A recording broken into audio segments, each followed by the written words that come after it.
I think we're going to be in for a great day. Okay. I'll pull this first flag. All right, mate. Less than 50 yards away, Gary joins Rick and Marty's nephew, Peter Fernetti, to search for clues in the surrounding area that could help explain just who created the stone well more than 800 years ago. Oh, it sounds actually a little bit better now. Yeah. It's just a...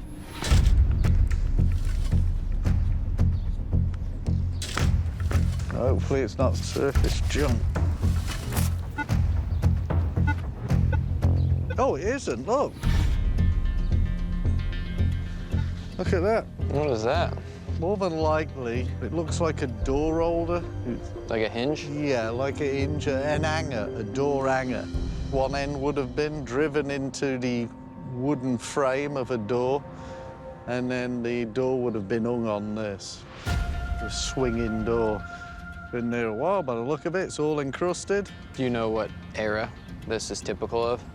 I know they go way back. Something like that. Is that wrought iron or no? Yeah, it's probably wrought iron and forged. If it is wrought iron, it's pre-1830s or so. Oh, yeah. Could Gary and Peter have found an ancient hand-forged artifact on lot 26? One curious fact about this 4-acre property is that it was once owned from the late 1700s to the early 1800s by Samuel Ball, a man who came to Oak Island as a humble cabbage farmer, only to mysteriously become one of the wealthiest landowners in all of Nova Scotia. We're close to this well, Yeah. but we're far away from known establishments. Yeah. Because the remains of Samuel Ball's 18th century homestead sits nearly 100 yards northwest of this location. Oh, mate, we'll bag it because we know it's potentially old. That's why we gotta dig everything. Exactly. Is it possible that Gary and Peter have found evidence of a much older structure that may be connected to the mysterious stone well? If so, might it also be an important clue that could help explain the great fortune of Mr. Ball? The next flag is by another tree down there. All right, let's go to it. All right, here's the next one. Yep. Oh, I love that sound. That's a nice, sweet tone. And then one thing, this is super deep, and we're tagging it.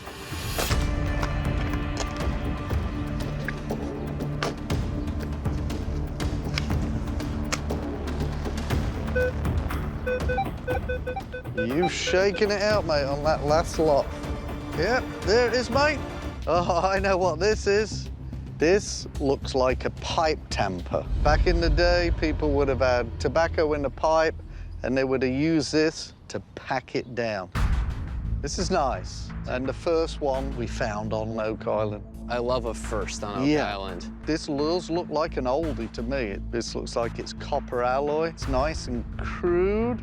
Now, putting a date on it is difficult. This will be an interesting one to throw in the CT scanner to look for Yeah. some sort of monogram or maker's mark. Yeah, because some of them did. They had the initials or lettering on there of the owner. Okay. I know one thing, mate, if it is a pipe tamper, it's a smoking find. Let's bag it.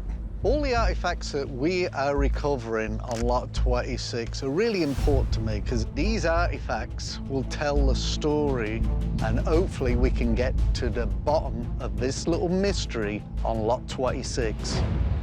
And the next flag is over there. Okay. So I'm hoping these are good because we're close to the well. This is the next one. Yep.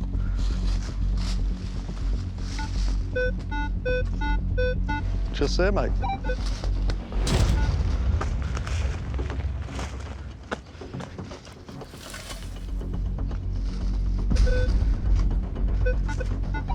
That should be it.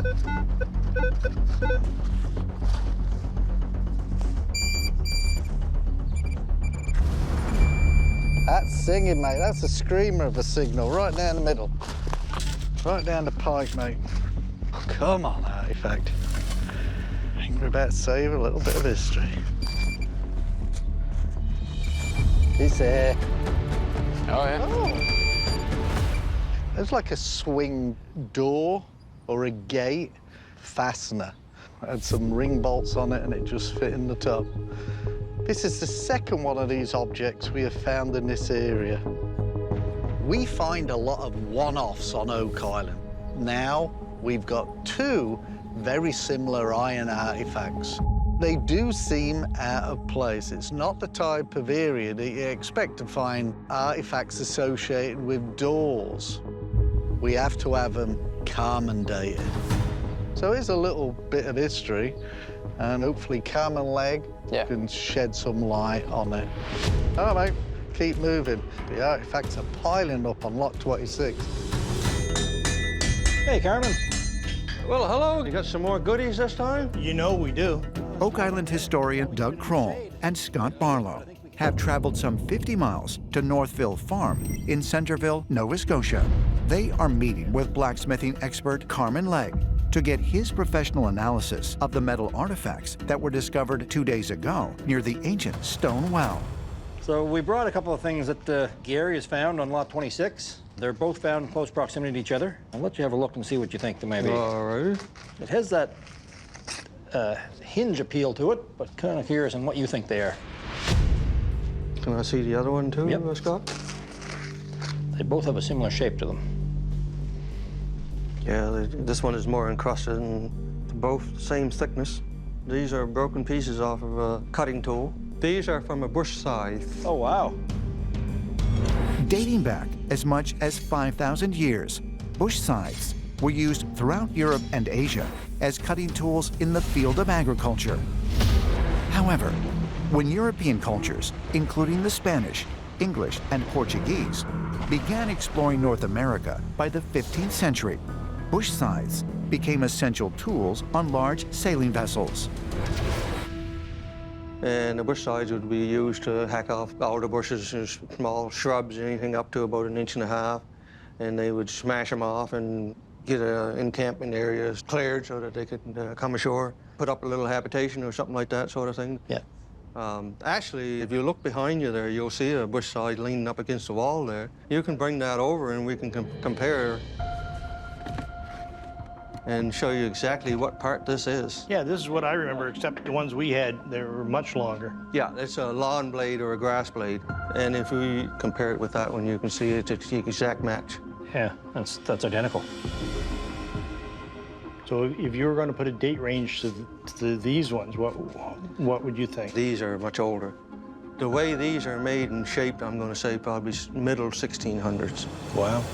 Bush scythes, possibly dating back more than 150 years prior to the discovery of the money pit in 1795? Since no one is documented to have settled on Oak Island before the 1760s, who brought these tools to lot 26? Could it have been someone that was looking for something of great value in the 900-year-old stone well? Or was it someone who actually repurposed it to hide valuables there themselves? The bush scythe, dating the 1600s, it's interesting. And then you transition to Dr. Spooner's work indicating 1198 from the well. How is that possible? The only explanation I have in my mind is that the enormity of the work done on Oak Island was done in stages. There was an infrastructure stage, a depositional phase, a implementation phase, a logistics phase, perhaps done over a long period of time. There are nuances to telling the story, and we need to make certain that we're not misunderstanding any of it.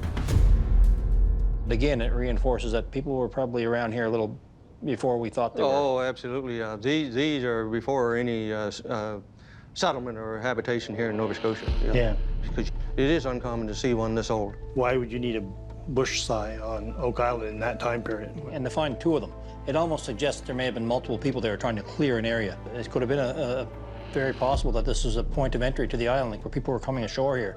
You got my mind wandering now. We'll let you get back to work. Thanks, Carmen. All right, see you Thanks. later.